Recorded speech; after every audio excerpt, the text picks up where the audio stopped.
Bienvenidos de nuevo a Kaiser Report. Es hora de hablar con Dan Collins, empresario, emprendedor y experto en un montón de cosas como el tema de China. Bienvenido de nuevo, Dan. Hola, es un placer. Aprovechando que yo le sigo en Twitter, por las cosas tan interesantes que publica, recuérdenos su nombre de usuario. Creo que es Dan Collins 2011.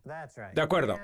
Pues uno de sus tweets hace referencia al pivote geográfico de la historia y su relación con el mundo actual, tanto en lo que se refiere al fracaso militar de Estados Unidos en Afganistán, como a la entrada de Irán en la Organización de Cooperación de Shanghái. Háblenos al respecto.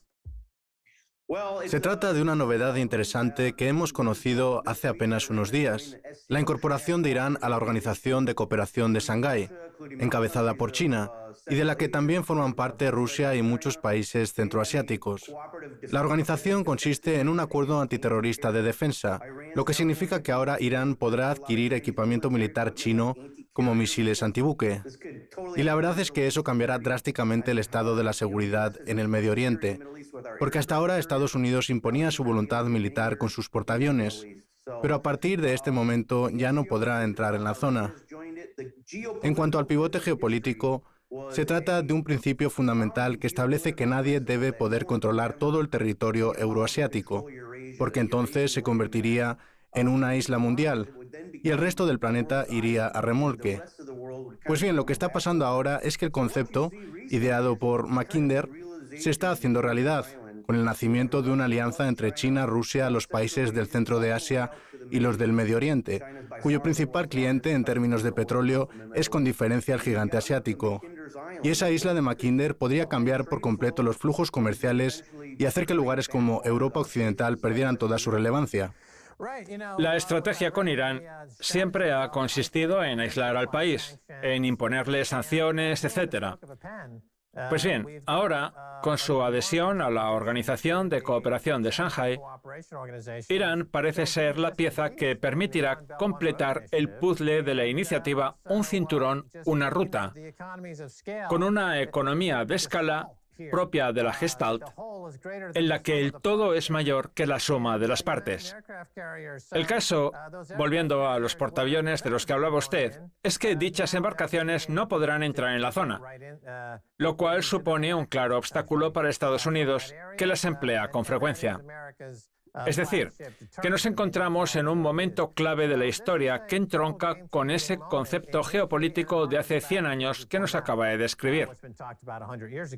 En fin, la velocidad a la que ha caído Afganistán en manos de los talibanes se ha comparado con la caída de Saigón, hasta el punto de que el New York Post ha llegado a titular el Saigón de Biden. ¿Cuál es su análisis de la situación? ¿Beneficia eso en algo a China? La verdad es que ha sido una auténtica estafa, Max, porque en los últimos 20 años se han derrochado 2,2 billones de dólares y se han perdido miles de vidas. Y estaba claro que ese día llegaría, porque el año pasado los talibanes ya controlaban más territorio que en el 2001, cuando Estados Unidos aterrizó en el país. En los primeros 6 meses de guerra, el ejército estadounidense se impuso claramente, pero desde entonces se han empeñado en esa idiotez de construir una nueva nación, dilapidando el dinero de los contribuyentes a un ritmo que en ocasiones ha llegado a los 1.000 millones de dólares semanales y beneficiando por encima de todos a los contratistas militares.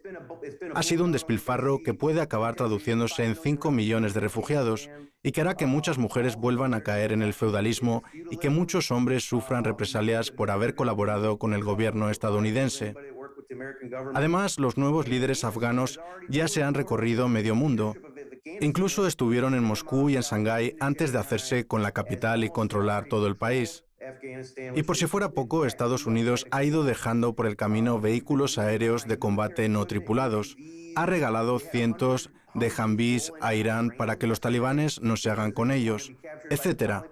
Por su parte, China ya tiene preparados 400 millones de dólares para instalar la electricidad en el país, lo cual demuestra el fracaso de la política estadounidense, porque a pesar de los 2,2 billones de dólares gastados, apenas se ha hecho llegar la luz al 35% de Afganistán. Menuda forma de construir una nación. El caso es que China sí que va a contribuir a esa tarea de electrificación y también va a construir vías de tren, un oleoducto hasta Gwadar en Pakistán, a donde ya llega el crudo iraní, etc. Es decir, que Afganistán servirá como puente para llevar el petróleo del Medio Oriente a China, lo que significa que el gigante asiático dejará de estar atado de pies y manos en el estrecho de Malaca, en Singapur, por culpa del bloqueo de la Marina estadounidense. Vamos, que se trata de un avance estratégico clave para el gigante asiático. Pues ya que usted vivió 20 años en China, donde fue empresario y donde aún tiene negocios, ahora reside en Estados Unidos, me gustaría preguntarle, teniendo en cuenta que habla chino, ¿qué cuentan los medios de allí sobre el tema de Afganistán? Pues una vez más le echan la culpa a Estados Unidos, al igual que pasó con la crisis financiera del 2008, con la pandemia, con el tema de Irak, que ahora prácticamente está en manos de Irán, etcétera.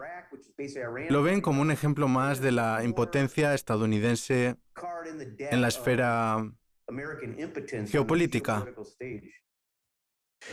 Pues vamos a seguir hablando de China, que ha decidido cerrar algunas de sus empresas de más éxito como Ant Financial, además de varios centros educativos. Resulta que hace 500 años, en la época creo que de la dinastía Ming, China tenía la mejor flota naval del mundo, que era lo que le permitía dominar el comercio mundial. Y sin embargo, decidió quemarla ante el miedo a que los comerciantes adquirieran demasiado poder. O al menos eso tengo entendido yo. Pues bien, el cierre de Ant Financial y la persecución a Jack Ma y a otras empresas tecnológicas, ¿puede recordar de alguna manera a lo que pasó hace 5 siglos? ¿Se trata de la misma dinámica? Ya sé que son muchos años de diferencia, pero ¿le recuerdan algo? En algo sí, pero aún es pronto para saberlo. Lo que está claro es que China tiene una historia cíclica de auges y declives, y cada vez que se produce un declive es porque el gobierno se excede de sus competencias. Mire, yo creo que en el mundo existe la concepción errónea de que el milagro chino lo ha hecho posible el gobierno. Y aunque al Ejecutivo no le guste oír esto, lo cierto es que no es así. Quienes lo han hecho posible han sido los ciudadanos, porque con el paso del tiempo China ha aprendido a manejar una población de 1.400 millones de habitantes. En los años 60, durante la Revolución Cultural, coincidiendo con la caída de Saigón, murieron de hambre en China entre 40 y 50 millones de personas. Pero entonces llegaron los 80 y la gente empezó a abrazar el capitalismo y a asumir que la empresa privada era algo bueno, y el país empezó a crecer. Yo llegué a China en 1998 como estudiante de intercambio en la Universidad de Tsinghua, y lo que nos decían era que, como el Estado no tenía dinero, había que crear empresas, sin necesidad de cumplir normativa alguna, más allá de las reglas propias de lo que es un capitalismo justo. Y eso fue lo que hizo que la economía china se disparara. El problema es que en los últimos 5 u 8 años, el gobierno se ha adueñado del mérito y ha puesto en marcha una normativa cada vez más farragosa, por lo que como sigan desincentivando la inversión, el país se estancará. Ya veremos lo que acaba pasando, porque son gente lista y sobre todo con un enfoque muy práctico de la economía. Así que igual se dan cuenta de que se están extralimitando y deciden dar marcha atrás. La Organización de Cooperación de Shanghái incluye a países como China, Rusia y ahora Irán. Y es la que promociona la iniciativa china Un Cinturón, una Ruta, para lo cual ha establecido una línea de crédito de varios billones de dólares. ¿Hasta dónde tienen pensado llegar? Están construyendo puertos y vías de tren, están electrificando países, están creando líneas ferroviarias de alta velocidad en lugares como Azerbaiyán. Y mientras tanto, en Detroit, que es mi ciudad natal, la población se ha reducido de 2 millones a 600.000, con unas infraestructuras en declive y una ciudad sujeta a un proceso de desindustrialización. Es cierto que Estados Unidos acaba de aprobar un plan de infraestructuras por valor de 3 billones de dólares. Pero estoy convencido de que no se va a construir nada, como no sea algún proyecto aislado para que lo publiciten los medios.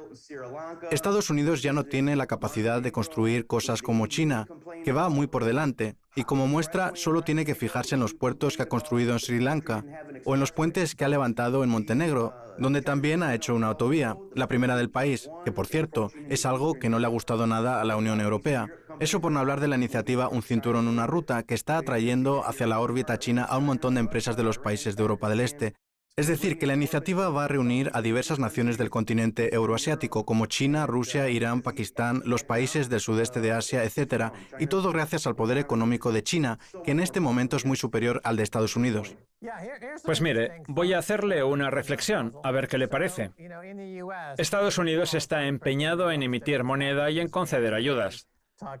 Pero si analizamos la velocidad monetaria, resulta que tiende a cero, porque todo el dinero se queda atrapado en el cuello de botella de Wall Street, sin que se distribuya por el resto de la economía. De hecho, apenas un 5% de los dólares emitidos llegan a su destino previsto, lo que significa en el caso del plan de infraestructuras que apenas se dedicarán 150.000 millones. El dinero restante se quedará en la zona de East Hampton.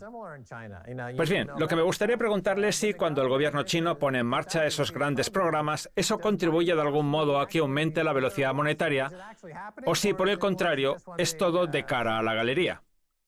A ver, usted sabe perfectamente que quienes controlan la economía estadounidense son los bancos. En cambio, en China, los bancos son propiedad del Estado, lo que significa que el dinero que prestan se invierte en proyectos de verdad, no en casinos ni en especulación, como sucede en Estados Unidos, donde las pequeñas y medianas empresas no tienen acceso a préstamos no garantizados y donde el ciudadano de a pie se ve obligado a pagar un interés superior al 20% por los gastos efectuados con su tarjeta de crédito, cuando el interés para los bancos está en el 0%, el famoso apartheid de las tasas de interés, del que habla usted. Y es que en Estados Unidos ni Wall Street, ni los bancos, ni el sistema de capital están preparados para la economía real, mientras que en China la economía real lo es todo. Fíjese, por ejemplo, en bancos chinos como el Construction Bank o el Bank of China. Aunque esas entidades ganan el doble o el triple que JP Morgan, sus directores generales apenas embolsan $200.000 al año, mientras que Jamie Dimon, a pesar de ser un empleado del banco, se ha hecho multimillonario. Es ridículo. Se trata, pues, de dos sistemas financieros totalmente distintos, porque en China no se especula ni existe apalancamiento, con una divisa que se ha manipulado únicamente con el objetivo de proporcionar estabilidad para las empresas. Es decir, que todo está pensado para crear una economía de verdad, próspera y con empleos reales para todos. Muy bien, vamos a hablar de la China pospandémica. Aunque bueno, más que de pandemia, habría que hablar de un virus endémico con continuas nuevas variantes. ¿Cree usted que la posición actual de China es la misma que la de Estados Unidos al acabar la Segunda Guerra Mundial? Porque Estados Unidos salió intacto de la contienda dando lugar al llamado siglo estadounidense y ahora China parece salir mejor de la pandemia que el resto. ¿Le parece una analogía acertada? Muy acertada. No tiene más que fijarse en los puertos de todo el mundo, que están repletos de mercancías y barcos chinos. Es más, podría decirse que las fábricas de Estados Unidos han sido bombardeadas, pero no por culpa de una guerra, sino de la emisión de moneda, que ha desincentivado la producción y la fabricación.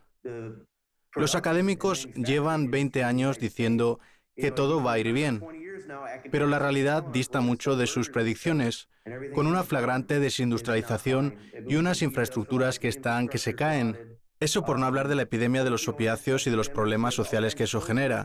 El caso es que China se ha convertido en el gigante de la economía mundial y además, desde todos los puntos de vista, porque antes se podía decir que solo se dedicaba a fabricar cosas, pero es que el 75% de las patentes sobre inteligencia artificial de la última década son chinas.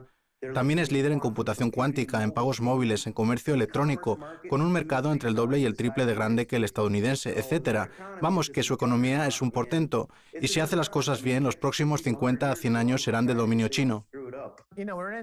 Como digo, nos encontramos en una nueva era pospandémica en la que la expresión nuevas variantes está a la orden del día. Dejando de lado los aspectos puramente virológicos, ¿qué puede acabar pasando con esas nuevas variantes? Porque una de ellas, por ejemplo, ha obligado a cerrar una gran metrópolis china, lo cual puede hacer que se confine a toda la población y que se paralice la cadena de suministro, aunque también podría superar la crisis sin necesidad de ello. ¿Cómo lo ve usted, Dan? Yo hace poco puse un tuit en el que decía que es posible que China no logre detener la variante Delta, pero lo que está claro es que la Alfa sí que la consiguió controlar, y muy bien además, porque en China existe una política de COVID-0, que por cierto, el resto del mundo no acaba de entender del todo bien. A ver si logro explicarla. Imagínese que un trabajador de un hotel se infecta. Pues bien, en ese caso nadie puede abandonar el establecimiento en 2 semanas. Se les da de comer y demás, pero lo que es salir no pueden. Por cierto, la ciudad a la que creo que se refiere es Yangzhou, donde con apenas 100 casos han cerrado un barrio entero sin que nadie pueda salir de él. Y para ayudar a los vecinos en cuarentena, se ha enviado a 10.000 trabajadores, que son los que se encargan de llevarles alimentos y todo aquello que necesiten, porque no pueden abandonar la zona, al menos en 2 semanas. El caso es que en este momento da la sensación de que China ha logrado detener la propagación de la variante Delta. Es verdad que hubo un trabajador contagiado en el puerto de Ningbo, pero las operaciones se acaban de reanudar. Ahora bien, como un día haya que cerrar China al completo, ya podemos ir olvidándonos de los regalos de Navidad, porque todo viene de allí, y si China está cerrada, el mundo se detiene. Pero bueno, a ver qué pasa en los próximos días. Ya veremos si logran controlarlo o no. El problema es que después de Delta vendrá Lambda y luego las nuevas variantes que vayan surgiendo. Es que son dos cosas, el virus y la respuesta al virus. Sí, El virus puede hacer lo que quiera, que luego cada país responde a su manera. sí, Y eso es lo que provoca una gran fricción. sí, En un mundo hasta ahora globalizado, sí, con un sistema justo a tiempo. sí. Por lo que se trata de un cambio de paradigma radical. Ya veremos quién acaba gestionándolo mejor. El caso, volviendo a las interrupciones de la cadena de suministro, es que usted ha puesto un tuit que dice así: la escasez de chips se agrava hasta niveles jamás vistos, sin que se atisbe solución al problema. Y eso puede costarle al mundo entre 0,5 y el 1% de su PBI, es decir, en torno al billón de dólares. Háblenos al respecto y explíquenos lo de los falsos chips, un nuevo sector que ha surgido precisamente como consecuencia de esa escasez y que desde luego pinta muy mal. La escasez no solo afecta al PBI, también hace crecer la inflación. Las empresas de la lista Fortune 500 que necesitan comprar chips no los están consiguiendo. Y el problema es que la industria se ha convertido en un auténtico mercado persa, con la aparición de esos falsos chips que no funcionan. Como digo, todo esto puede costarle al PBI mundial del orden de $1 billón, y además no hace sino incrementar la inflación. Fíjese, por ejemplo, en las fábricas de automóviles, que tienen un montón de vehículos apartados a la espera de que lleguen los chips. En el caso de Detroit, hay nada más y nada menos que 1 millón esperando. Además, los precios de esos automóviles, tanto de los nuevos como de los de segunda mano, se están disparando. Y eso que aún no reflejan la subida del precio de los componentes, lo cual está haciendo que los beneficios se sitúen en niveles récord, que es algo que no suele ocurrir cuando hay escasez en la cadena de suministro. En Detroit cierran fábricas constantemente, cada 3 semanas. Y no solo en el sector automovilístico, sino en otras muchas industrias, lo que demuestra la gravedad de la crisis de la cadena de suministro que tenemos actualmente. Pues tengo entendido que el 80% de los chips se fabrican en Taiwán. Ahí lo dejo. En fin, vamos a hablar ahora del acero, que en el último año ha subido un 23%. ¿Qué va a pasar con ese gigantesco plan de infraestructuras que ha diseñado el gobierno de Biden? ¿Puede llevarse a cabo sin acero? ¿De dónde lo van a sacar, Dan? La verdad es que ese es un elemento importante en las relaciones entre China y Estados Unidos. El gobierno de Biden anuncia un plan de infraestructuras y dice que va a necesitar una gran cantidad de acero. El problema es que en Estados Unidos apenas se fabrica ese metal, mientras que China produce como 10 veces más, en torno a 1.000 millones de toneladas al año. Y tras conocerse ese plan por parte del gobierno estadounidense, va China y anuncia una limitación a las exportaciones, imponiendo unos aranceles del 25% a todos los productos relacionados que abandonen el país. ¿Cuál es el motivo? Pues que China necesita ese acero, porque el acero requiere importar un montón de mineral de hierro, y además se trata de una industria muy contaminante que emite grandes emisiones de carbono, sin que los beneficios tampoco sean nada del otro mundo. Es decir, que justo cuando Estados Unidos necesita importar más acero, China le cierra el grifo, lo cual no hará sino contribuir a esa crisis de la cadena de suministro de la que hablamos y dificultar el objetivo de Biden de reconstruir el país.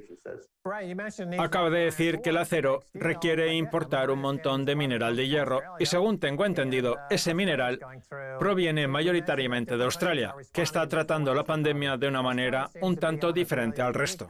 De hecho, los confinamientos impuestos en China son una broma al lado de los australianos. No sé si seguirá muy de cerca la actualidad en Australia, pero ¿qué le parece a usted todo esto?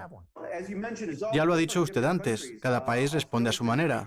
En Australia, igual que en el Reino Unido, la actitud está siendo de lo más draconiana, cosa que no sucede en Estados Unidos, donde, aunque con las vacunas lo hemos hecho bien, hemos dejado que el virus se extienda entre la población.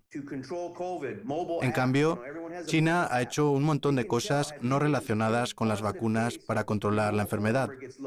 Por ejemplo, todo el mundo utiliza la correspondiente aplicación para el móvil, que te dice a través de tu operador si has estado en contacto con algún positivo en la última semana. En el caso de Australia, como digo, los confinamientos han sido draconianos. Pero claro, hay que ver cuánto tiempo más puede aguantar la gente así, porque ya llevamos 2 años. Volviendo a la economía china, llevamos años diciendo que el país ha devaluado ligeramente su divisa, el yuan, para hacer crecer las exportaciones. Lo que pasa es que, claro, eso hace que las importaciones resulten más caras, lo cual en principio significaría que la clase media china tiene más problemas para mantener su nivel de vida. ¿Ha cambiado la tendencia? ¿Existe en China una clase media emergente? ¿Hay paridad salarial entre China y Estados Unidos? Porque cuando Biden impulsó la entrada del gigante asiático en la Organización Mundial del Comercio, dijo que jamás sería un competidor para Estados Unidos, que nunca podría albergar una clase media pujante. ¿Cómo están las cosas ahora mismo? China tiene actualmente una clase media más numerosa que toda la población de Estados Unidos. Hace 20 años, el país se marcó el objetivo de tener una economía moderadamente próspera, y ahora mismo hay unos 250 millones de personas que ganan más de $20.000 al año, con el añadido de que en China, $20.000 dan para mucho más que en Estados Unidos. Mire, hace una década yo dirigía una fábrica de acero en China. Pagábamos a los trabajadores $100 al mes. Sin embargo, 3 años más tarde ya cobraban 800 y hoy en día un trabajador chino puede ganar fácilmente 1.500 o 2.000 dólares, que ya sé que no es mucho, pero es que hace 30 o 40 años la economía china estaba al nivel de la de los países subsaharianos. La gente no tenía de nada, apenas podía cambiarse de ropa, no comía carne, etc. Es decir, que la transformación económica ha sido alucinante, con una pujante clase media y unos jóvenes que se pasan el día estudiando, en plan de 6 de la mañana a 10 de la noche, que es muchísimo. Por eso han quebrado un montón de empresas de enseñanza privada. Vamos, que China está experimentando un auténtico renacimiento y su economía no va a dejar de crecer.